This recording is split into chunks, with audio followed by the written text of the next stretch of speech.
and I go off. I'm robbing in volumes. I got 4 guys at $40.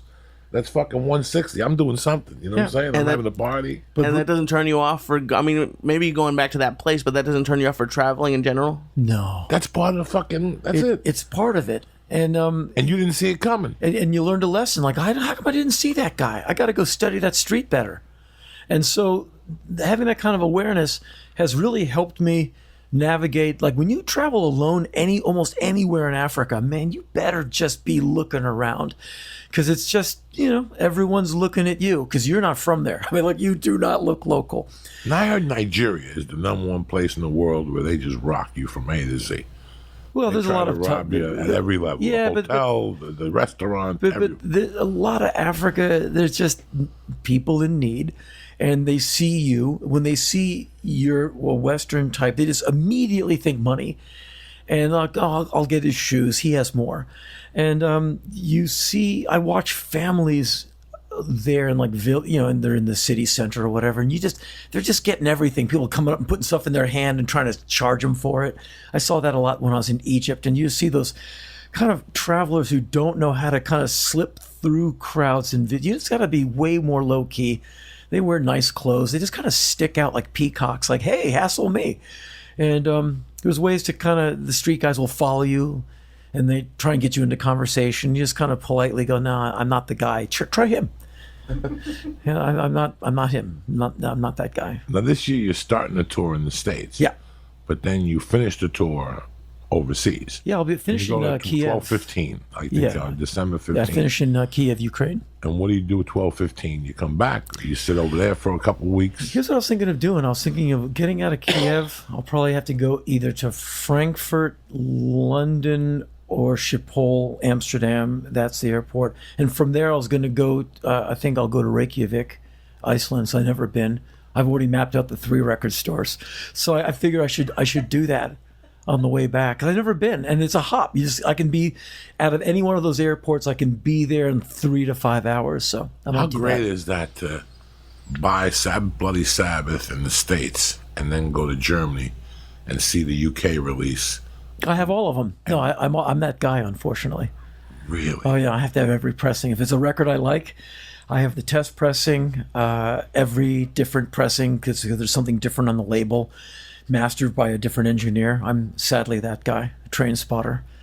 But for records... you're this anti-Hollywood guy. I heard that you live very modestly, very plainly, but you sank a ton into your music system. Yeah, I have a few systems. It's so important to you. What?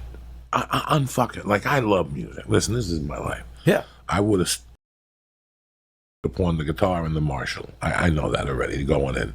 I ended up with this because at 32, this was it. Right. This was it. And the microphone is screwed into the table. So yeah, this is it. But this was my original dream. It's so weird how I don't understand how people, this is my therapist.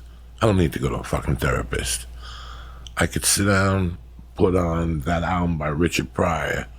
It was just something I said, and it could take me back to that time period. Yep. And I could know exactly what I was thinking. I could feel the sorrow from that time period. I could feel the happiness from that time period, and I get to deal with it that way. Whenever I when I bought Master Reality. Perfect record.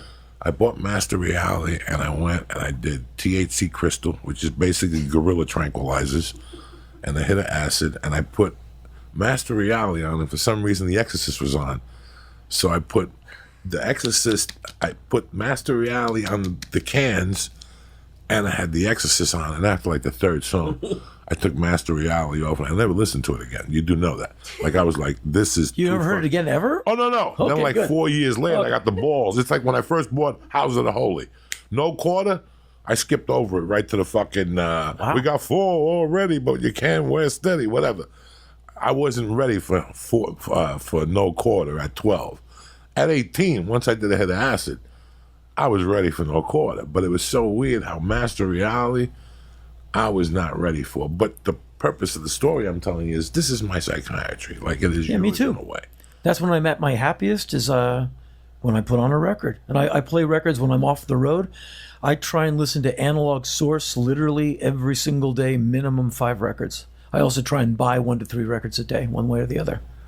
So there's always something coming in, and I'm always listening to Where something. the fuck do you go? You just go to Amoeba? For catalog stuff, like say some band I like, they make a new record, I just wait for it to come out, I go. But I buy a lot of rare records, so I'm bidding on eBay against some other loser mail. And so I have a lot of those kind of records coming in. Old punk rock from Scandinavia, I'm buying those records. That's all mail order, Discogs, eBay. But I try and listen to records last night. I'll be listening to records tonight. I'm going to 2 shows over the weekend, so I'll be watching live music. But I try and listen to music every day, and I immediately become happier when I have the music on. Okay, so like yesterday I put on that new hot band, Greta Van, whatever. I put on 2 of their songs. Okay. Like the new Led Zeppelin. Great. Last night when I didn't go out last night. I stayed home. And then, what did I listen to earlier? I listened to something, the B-52's first album. Great record. I have it on vinyl, but I was at home, so it was on YouTube. And like I went right back to 1980. I went right back to the fucking place I went to see him New Year's Eve when I ate a bunch of Quaaludes with my buddies, and I remember the original guitar player. Yeah.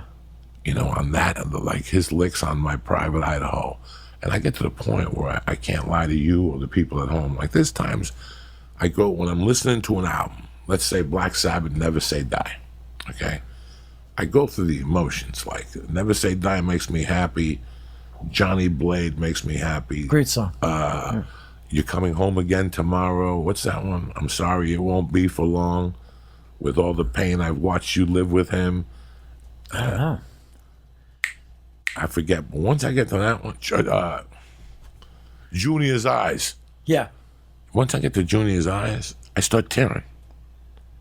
I start crying. Yeah, there's songs on records I have to skip them because I can't hear them. There you go. There's a song on Volume 4, Changes. Tremendous. I can't hear it because I broke up with a woman I'm still friends with.